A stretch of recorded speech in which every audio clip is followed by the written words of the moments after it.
Hi guys, Jane here, and I am telling you today about my novella, um, His Doctor in Training. His Doctor in Training is the first romance I ever did, and it is set in the world of Educating Autumn.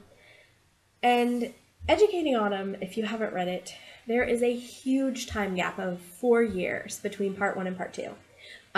Orion goes and gets married to Autumn in part one, but then he goes off to university, and in part two, or in the end of part one, and part two is when he comes back. So his doctor in training is actually what takes place in the interim, but it's not Orion's story. He's a secondary character in that story. It is actually the story of Joel and Andy. And if you read Educating Autumn, you know that Joel and Andy are really good friends of the Lewis family. Andy has been Orion's best friend for a really long time.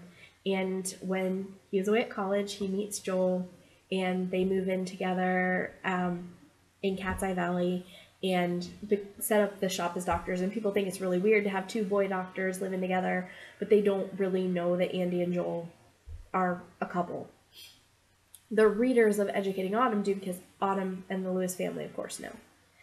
So I think in this story, what I was trying to do is really write my first romance and explore, what had happened while Orion was away at college. Like, I didn't write it right afterwards, and I don't know that I had planned it right away, but I did at some point feel like I had a huge time jump, and I, for myself as a writer, wanted to know what happened. It also, tells how Orion got Jack. And I think I intended the book originally, because it's been a while since I've written it, to be like I would give it away free, hoping people would read Educating Autumn, because that's one thing they tell you is to have like a free book that you give away that's a tie-in to another book to get people into your series. But of course, being an romance, the people who are interested in an romance may not be interested in a straight romance. And I think Educating Autumn is a lot more focused on the dystopian society in the world, whereas Andy and Joel's story is, as far as homosexuality is not the norm in their world on Josiathan, but it is acceptable where they're in university. So there was a little bit of that, but overall, it was something I wrote that was more exploration than anything else. I like it. It was a lot of fun. It revealed a lot of what happened in Educating Autumn. And if you've read Educating Autumn and don't mind romances, I think it's a good read. It's definitely worthwhile to fill in some time gaps. As a read by itself, I feel like it might be confusing. I haven't heard that, though. It's not one that people buy very often. I have heard people call it erotica, and I totally did not intend for it to be erotica, and I don't think it qualifies as erotica because there really isn't that much steamy stuff. I didn't think, like, there is some, but it's not like hardcore. That's the focus of the book. So if people are thinking it's erotica, maybe I did something a little bit wrong in there. But I think it's a sweet book, and I really loved Joel and Andy as characters, and I was really excited to explore their relationship with each other and to kind of see, how that got there. Because when we meet Joel in the Educating Autumn book, he's already with Andy. And we never get Joel or Andy's perspective in the Educating Autumn book. So it was nice to have a book that was just their perspective as they're in college, as they're meeting each other and realizing that they like each other and, is he going to be into me? And, and then oh my gosh, okay, well now we like each other. We've, admitted we like each other. What do we do now? Because this isn't an acceptable relationship at home.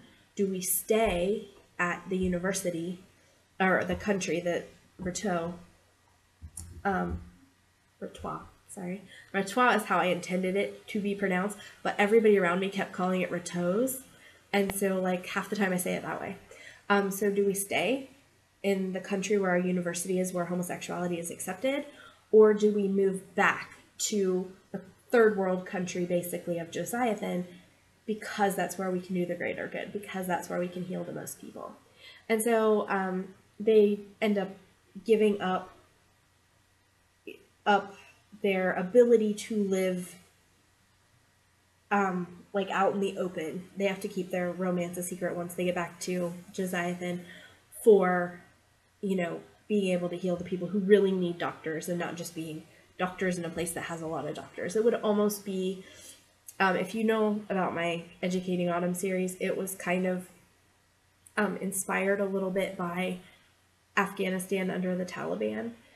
The world building part is, and it would be almost like if you had a gay couple who were in the United States, where it's a lot more acceptable to be gay, and then but they were originally from Afghanistan and went back to Afghanistan under the Taliban to, they would have to hide it. They couldn't just openly be gay there.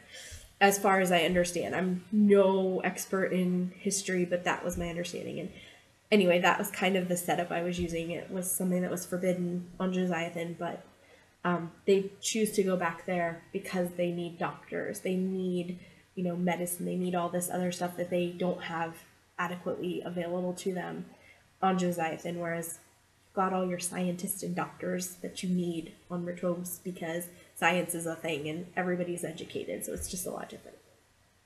So if you like romance, feel free to check it out.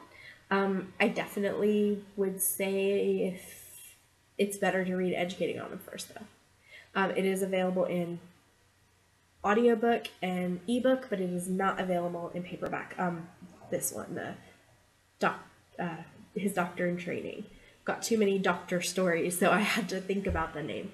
But Educating Autumn, on the other hand, is paperback, ebook, and audiobook. So, all right, guys, it's been fun. This is Jane. See you next time. Bye.